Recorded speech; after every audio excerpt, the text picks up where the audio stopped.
What if I told you that with just 3 primary ingredients, you can make a condiment that is fresh, delicious, and has a flavor that will fire up any food? Well, it's true. Today we are going to turn just these 3 ingredients into Pico De Gallo.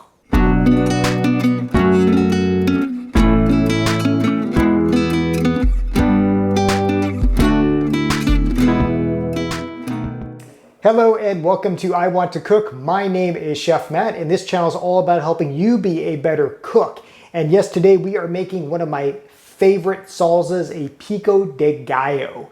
Now, Pico De Gallo, you'll find it in like Mexican restaurants, you might find it in some delis and stores, and it is so simple. Literally, it's 3 main ingredients. We are talking onions, tomatoes, and a pepper. In this case, I am using a jalapeno. Little bit of lime juice, some salt, boom, you're done. That's all you need. And you know what's great about this is you don't even need any special equipment. All you need is a knife. So today I'm going to show you how to put this all together, and in no time you're going to be dipping into something great. Okay, so let's make some Pico De Gallo. So onion, tomato, and jalapeno. We'll begin with the onion, and the beauty of this is, you don't need really anything much. You don't even need, particular types of ingredients. I'm using a white onion here. If you have a yellow onion, that would work as well. You could even use a red onion with this, but traditionally a white onion is the one you're going to want to use. Now I'm just using 1 onion here. I've got 2 to 3 tomatoes and 1 pepper. But again, you can make this to your taste. If you like more tomatoes than you do onions, if you want it spicier, you could use more peppers. It really is a great type of salsa that can be tailored to your taste. So I'm just cutting up this onion here. And if you've never cut up an onion like a chef does, be sure to watch my video on how to cut an onion like a chef. I'll link to that in the description below. But we're just gonna kind of cut this up. This is a very chunky type salsa. It's very fresh. Now, this brings back good memories because actually the first video I ever made for this channel was homemade salsa. And you might be wondering, what is the difference between like a Pico De Gallo and a homemade salsa? Well, basically, freshness. So with a homemade salsa, like a traditional red salsa, we're using canned tomatoes.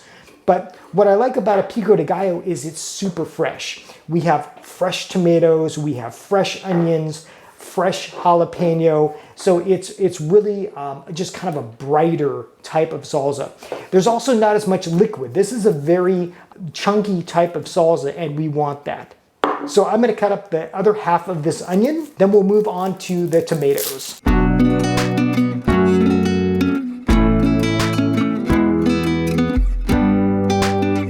By the way, this onion, it's kind of starting to make me tear up. I should have put on my onion goggles.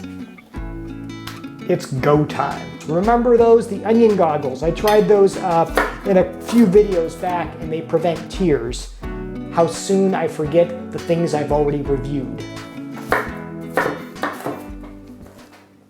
Okay, I ended up using about 3/4 of that onion. Now we are going to get onto the tomatoes. I like using Roma tomatoes for this. You could use like a beefsteak tomato or even a cherry tomato, but I find that Roma tomatoes really are best. I think they just have a nice firmness, they have a nice flavor, and it really makes this salsa just shine. But again, if you don't have Roma tomatoes and you're kind of getting a hankering for some Pico De Gallo, you can use whatever tomatoes you have on hand. And again, I'm just kind of eyeballing the amounts here. Again, you can really tailor this to your taste. You might notice I'm not using a tomato knife. I'm just using a nice chef's knife, and your chef's knife ideally should be sharp enough to just slice right through a tomato. If it's not, it means it's time for a sharpening. And let me know if you want like a video on how to properly sharpen a knife. Maybe that would be a good topic to discuss because as they say, and it's true, a sharp knife is a safe knife. Okay, I think 2 tomatoes is going to work just great for this, and now it's time for the pepper. This is a jalapeno. Again, tailor it to your liking. If you like things really, really hot, like I do, you could use a serrano pepper for this. Heck, I mean, if you really want to go crazy, you could use a habanero pepper. That might be really good, actually, a habanero Pico De Gallo. But, you know, jalapenos, they tend to be hot, but not like, you know, scorching hot. Most people at least have some tolerance to them.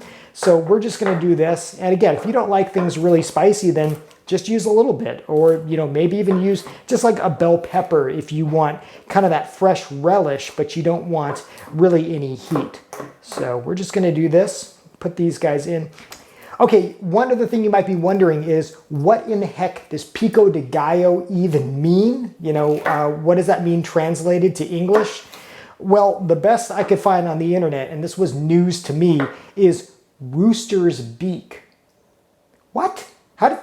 How does a salsa, also known as a salsa fresca, mean rooster's beak? If you know the answer to that, please put that in the comments below, because I'm stumped. Okay, and here we go. That's mainly it. We've got some onions, tomatoes, and some jalapenos. We're just going to give this a nice stir. This looks so beautiful. I cannot wait to grab a corn chip and to dig into this. But before we do that, we're going to do just two other things. We're going to put some fresh squeezed lime juice and some salt. If you don't have fresh squeezed lime juice, that's fine. You can use it from a bottle. You can even use lemon juice if you have that. But I've got a fresh lime. Little pro tip here: to get the most juice out of your lime, you'll want to kind of roll it first. And what this does is it helps kind of break up those cells that hold the juice of the lime. Okay, we'll just kind of cut this in half.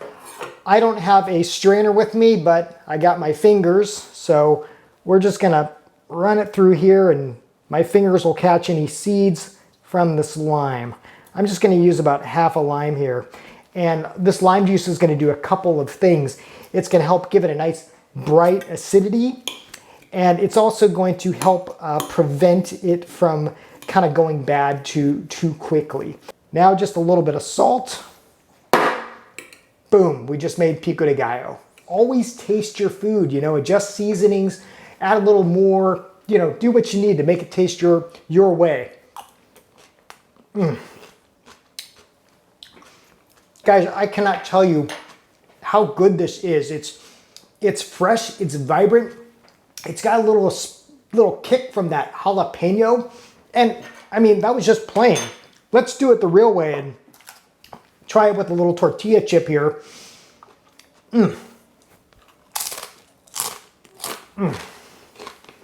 So good, so fresh. And this was so easy to make, and it cost just what, a few cents? I actually saw Pico De Gallo being sold in a tub at a store yesterday, and they wanted like several dollars for it. And you can make it at home in a fraction of the time and at a fraction of the cost. And what's great is you can really tailor it to your taste. I mean, you don't have to end here.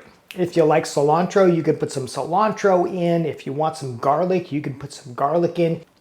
And don't just reserve it for chips. Yeah, it's great as a salsa, but you know, you can use this, of course, on tacos, burritos, but you could put it on omelets, beans, I mean, fish, chicken. There are so many different ways to use Pico De Gallo, and I want you to try them all. So there you go. That is how to make Pico De Gallo quickly, easily, and most of all, cheaply. So next time you're at the store, just grab those ingredients, cut them up, and make a big bowl of Pico De Gallo. Refrigerate any leftovers. It'll last about a day or so, but I'm telling you, this is so good that it's probably not going to last long. As always, thank you for watching. Thank you for subscribing. If you are new to the channel, welcome. Welcome to my kitchen. I am so glad that you are here. Until next time, I hope you want to cook.